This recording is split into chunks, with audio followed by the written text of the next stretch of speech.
আপোনালোকে নিশ্চয় জানে সঞ্জীৱ মহেশ্বৰীৰ কথা, যিজনে ইউটিউবৰ জৰিয়তে সকলোকে মটিভেট কৰে, জীয়াই থকাৰ সাহস দিয়ে, প্ৰেৰণা দিয়ে।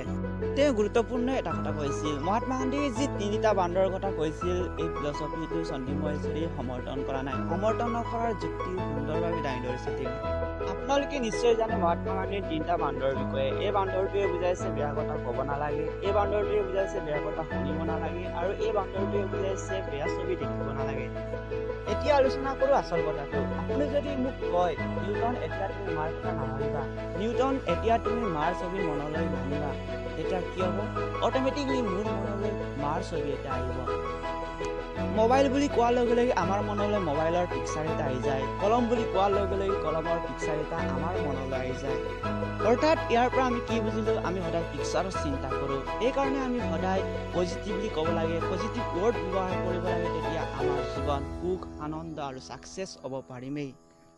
উদাহৰণস্বৰূপে আমি প্ৰায় কৈ থাকোঁ, ভগৱানে মোক কেনেকৈ জৰিছিলে, মায়ে মোক কেনেকৈ জন্মিলে, মই জীৱনত একোৱেই কৰিব পৰা নাই।